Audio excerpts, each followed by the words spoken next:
In the mid-1980s, whenever the name Victor Posner appeared on Wall Street, many corporate executives immediately became nervous. He didn't carry a gun, he didn't threaten anyone. And he certainly didn't run a criminal organization. Yet somehow, he managed to bring one company after another, worth hundreds of millions of dollars, under his control. From a high school dropout, Victor Posner built an empire that controlled more than 40 businesses across the United States. The press gave him a nickname, the Corporate Shark. At the height of his power, he became the highest-paid CEO in America and amassed an enormous fortune. But behind the deals that generated hundreds of millions of dollars came a wave of criticism. Many accused him of getting rich by taking over struggling companies and then using those companies' own assets to serve his personal interests. Investigations began to emerge. Federal prosecutors got involved. And the U.S. Securities and Exchange Commission started paying close attention to the man who had once been considered one of the most powerful figures on Wall Street. Eventually, the empire that seemed untouchable began to collapse. Oh, how did a school dropout born on September 18, 1918, in Baltimore become one of the most feared men in corporate America? And what caused a man who had once stood at the peak of power to lose everything? To understand that, we need to go back to where it all began. If you enjoy true stories about money, power, and the secrets hidden behind Wall Street, be sure to subscribe and join us as we uncover the story of Victor Posner. In 1918, a boy was born in Baltimore to an immigrant family that did not have much money. The early years of his life were much like those of millions of other American children. No one considered him a genius. No one imagined that he would one day become a man capable of shaking the corporate world. Decades later, as he grew older, what attracted him was not school, but money and business. While many of his friends focused on studying and finding stable jobs, he spent his time observing how successful people made money. The real estate market quickly caught his attention. Neglected pieces of land, houses selling at low prices, opportunities that most people simply overlooked. Each small deal brought his first profits, and those profits were reinvested again and again. Over time, his wealth steadily grew. While many people were satisfied with earning a paycheck every month, he wanted to own assets. He wanted to control deals. He wanted to be the one making the decisions. That mindset became the foundation for everything that happened later. But real estate was only the beginning. Because ahead of him existed a much bigger arena, a place where power was not measured by how many houses you owned, but by how many companies you could control. After many years in the real estate business, Victor Posner had accumulated a considerable amount of capital. However, what interested him was no longer buying and selling properties as it had been before. While studying the market, he noticed that many companies owned large amounts of valuable assets, yet their shares were trading at prices far below their true worth. At the time, the American economy was expanding rapidly. Major corporations were growing, and the stock market was attracting increasing amounts of investment capital. Most people focused on well-known and relatively safe stocks. Posner, however, paid attention to companies that received far less interest, spent countless hours studying financial reports, reviewing operating results, and evaluating the underlying assets of individual businesses. Through this process, he realized that the market sometimes undervalued a company because of short-term problems, even though its foundations remained strong. Instead of simply buying shares and waiting for prices to rise, Posner chose a different approach. He gradually increased his ownership stakes in companies that he believed had potential. As his holdings became larger, his influence during shareholder meetings became increasingly significant. This marked a major turning point in Posner's career. From a man who had made his fortune through real estate, he began moving deeper into the corporate world. That decision not only changed the course of his business career, but also opened the door to the most controversial chapter of his life. By the late 1960s, Victor Posner was no longer satisfied with the role of an ordinary shareholder. Owning stocks generated profits, but that was no longer enough for his growing ambitions. While studying the market, he recognized a simple reality. Many companies were being run inefficiently despite possessing substantial assets. Management teams continued operating with outdated methods, while much of the underlying value remained untapped. In Posner's eyes, this represented an opportunity for change. Rather than standing on the sidelines, he decided to enter the game directly. His strategy was straightforward: acquire enough shares to gain influence over important decisions, then apply pressure to change the way the business was managed. This approach quickly attracted attention within financial circles. Many corporate executives were not accustomed to outside investors appearing and demanding changes to the management structure. Some strongly resisted. Others were forced to sit down at the negotiating table. However, Posner had no intention of backing down. Each successful deal only strengthened his belief that his methods were working. His wealth increased, his influence expanded, and his reputation began spreading farther than ever before. During this period, he built an image as a man who was always willing to challenge large corporations. Wherever he saw signs of poor management or inefficient use of resources, there was a chance the company would become his next target. Before long, corporate takeovers were no longer rare events. Posner's name appeared more and more frequently in business magazines. Supporters viewed him as an investor with a talent for uncovering hidden value. Meanwhile, his opponents argued that he was placing excessive pressure on the companies he targeted. Regardless of how people viewed him, one thing had become clear. Victor Posner was no longer a man who made money through real estate or an investor who simply bought stocks and waited for prices to rise. He was becoming one of the most influential figures in America's growing wave of corporate takeovers. And this was only the beginning. The deals that followed would bring him to a level of power far beyond what the financial world had ever imagined. By the late 1960s, Victor Posner no longer looked like a businessman searching for opportunities. He appeared more like a strategist studying an entire battlefield. While most corporate leaders focused on expanding their own companies, Posner discovered a far more powerful approach. Instead of building businesses from the ground up, he targeted existing corporations whose stock prices had fallen below the value of their actual assets. Factories, warehouses, office buildings, equipment, and land often carried enormous value.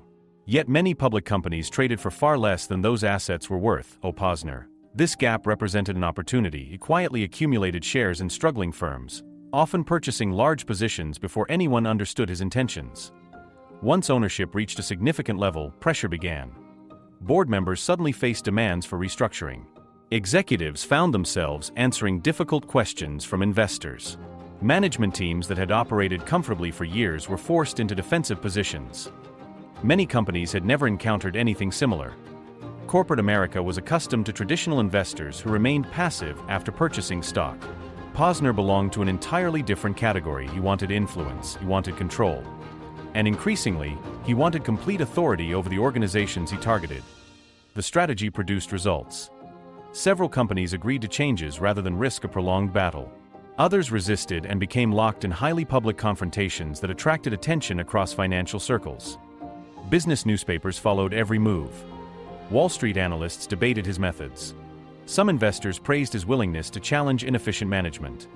Others accused him of prioritizing personal gain above long-term stability. The disagreements only increased his visibility.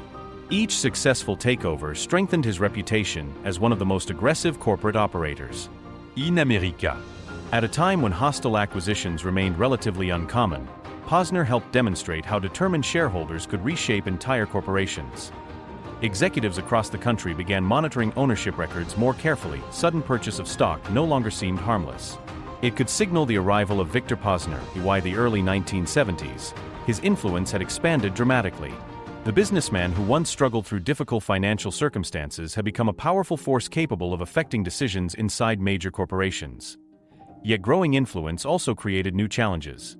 The larger his empire became, the more attention regulators, journalists, and rival investors directed toward his activities. Questions emerged regarding compensation structures. Critics examined complex financial arrangements. Observers wondered whether the rapid expansion could continue indefinitely. For the moment, however, Senyk. After years of continuously acquiring companies, Victor Posner had become one of the most controversial figures on Wall Street. Whenever news surfaced that he had purchased shares in a company, the leadership of that business often felt immediate pressure. Many people viewed Posner as a symbol of a new generation of investors, individuals willing to use their ownership stakes to force change. However, others argued that his goal was not to build companies for the long term but rather to maximize short-term financial gains. As his power grew, Posner began holding influential positions in numerous corporations. This gave him significant influence over strategic decisions, ranging from asset sales and corporate restructuring to changes in senior management. During this period, his wealth expanded rapidly. Successful deals generated enormous profits. Posner's name appeared frequently in major business magazines, and many regarded him as a financial genius capable of seeing value where others saw none. But the more famous he became, the more attention he attracted.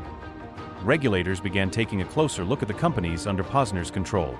Investigative journalists also spent increasing amounts of time examining financial reports and corporate governance structures within those businesses. First, questions appeared only occasionally in newspaper articles. Over time, however, the number of concerns continued to grow. Some shareholders questioned the level of compensation Posner received. Others wanted to know whether financial decisions truly served the interests of all shareholders. Despite the criticism, Posner remained confident. In his view, criticism was simply an inevitable consequence of success. After years of winning corporate battles, he believed he could overcome any obstacle that stood in his way. But this time, things would not be as simple as his previous takeovers. Investigations were gradually expanding. Internal documents were coming under closer scrutiny. And for the first time after many years of uninterrupted growth, the empire Victor Posner had built was facing a genuine challenge. By the 1980s, Victor Posner remained one of the most powerful businessmen in the United States. However, behind the image of success, signs of trouble had begun to emerge. Media attention was no longer focused on his spectacular takeover deals as it had been in the past. Instead, an increasing number of articles began questioning how Posner managed the companies under his control. One of the most controversial issues involved the compensation he received. Some shareholders argued that Posner's salary and benefits were excessively large by the standards of publicly traded corporations. They worried that certain decisions were serving personal interests more than the interests of shareholders as a whole. These concerns quickly attracted the attention of federal regulators. The U.S. Securities and Exchange Commission, commonly known as the SEC, began taking a closer look at the financial activities connected to the network of companies under Posner's control. Investigators gathered records, analyzed reports, and reviewed numerous transactions dating back many years. For Posner, this situation was entirely different from the corporate battles he had fought in the past. During takeover campaigns, he could negotiate, apply pressure, or use his ownership stakes to achieve his objectives. But regulatory investigations had to be addressed through documents, evidence, and legal procedures. Meanwhile, the press continuously reported new developments. Each new revelation placed additional pressure on Posner's reputation. People who had once praised him as a financial genius began asking whether his success had been based entirely on business skill. Investors also became more cautious. Some shareholders worried that the prolonged controversies could affect the value of the companies. Shareholder meetings became increasingly tense as difficult questions were raised again and again. Despite this, Posner refused to back down. He denied many of the allegations and continued defending his management practices. Drawing on decades of experience, he believed he could weather the storm that was beginning to form. But the legal pressure showed no signs of easing. As investigations moved deeper, more details started coming to light. What had once been little more than questions raised in newspapers was gradually turning into a matter that had the potential to shake the entire empire Victor Posner had spent decades building. And this was only the beginning of even greater challenges waiting ahead. After years of investigations, the pressure facing Victor Posner continued to grow. What had once been debates in newspapers had now evolved into far more serious legal problems. Regulators argued that some activities within the network of companies controlled by Posner had failed to fully comply with legal standards. Numerous documents were reviewed. Many past transactions were brought back under scrutiny. For a businessman accustomed to being in control, this was an extremely difficult period. For decades, Posner had always been the one making the decisions. He determined the direction of deals, chose the next targets, and exerted influence over major corporations. But now, control was no longer entirely in his hands. Civil lawsuits began to emerge. Some shareholders demanded greater accountability from management. Compensation packages that had long been controversial continued to become subjects of legal disputes. At the same time, Posner's public image changed dramatically. In the past, many people viewed him as a symbol of boldness on Wall Street. Now, the media increasingly associated his name with questions about business ethics and responsibilities to shareholders. The reputation he had spent decades building began to show cracks. Even so, Posner still possessed enormous wealth and a vast network of companies. He continued to fight to defend his decisions and reject many of the criticisms directed at him. However, time was no longer on his side. The prolonged investigations caused legal expenses to rise. Public pressure grew stronger. Regulators also showed no signs of backing down. By the end of the 1980s, Victor Posner was no longer remembered primarily for his famous corporate takeovers. Instead, he was increasingly known for the legal controversies surrounding him. Marked a major turning point. The man who had once been regarded as one of the most powerful corporate raiders in America was now spending most of his time dealing with problems that threatened the very legacy he had spent a lifetime building. By the early 1990s, Victor Posner remained a well-known figure in the American financial world. However, his position was no longer what it had once been. Years of constant investigations, lawsuits, and pressure from regulators had left a visible mark on the empire he had spent decades building. After years of controversy, Posner was forced to reach legal settlements to resolve many of the issues surrounding him. Although not every allegation resulted in the harshest possible outcomes, the cases still caused significant damage to his reputation among both the public and investors. For many people, the transformation was remarkable. For decades, Victor Posner had been known as a man who always moved forward. He appeared in corporate battles, pursued bold deals, and constantly expanded his influence. But now, instead of searching for new targets, he found himself spending much of his time dealing with the consequences of decisions made in the past. Investors also began to view him differently.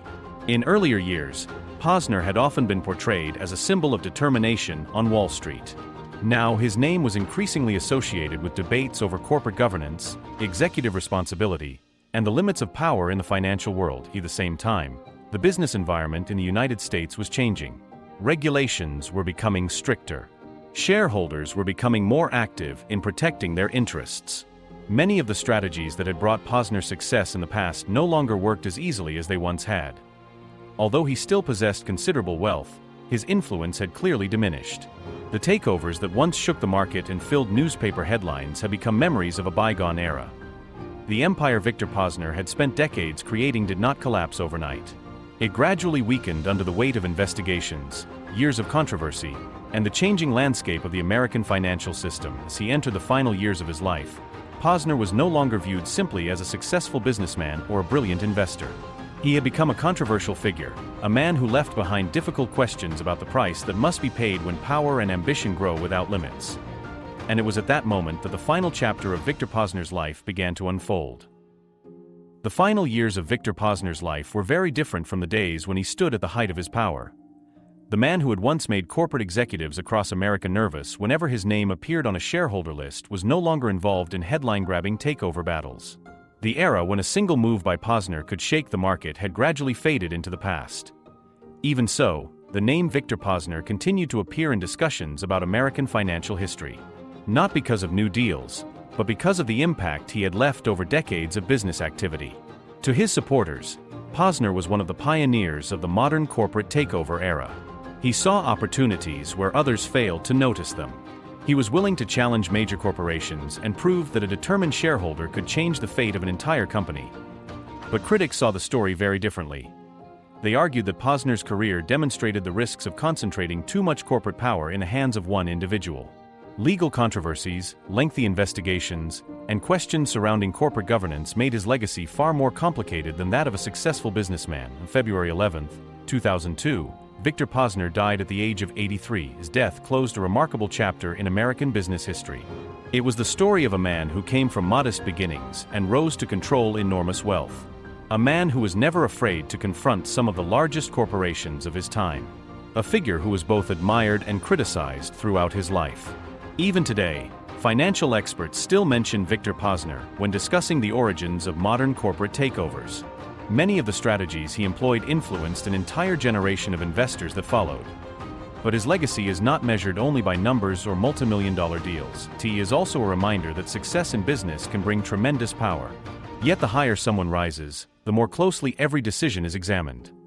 Victor Posner built an extraordinary empire, changed the way many people viewed shareholder power, and left a lasting mark on American financial history. And that is the story of the man who was once considered one of the most controversial corporate raiders of the 20th century.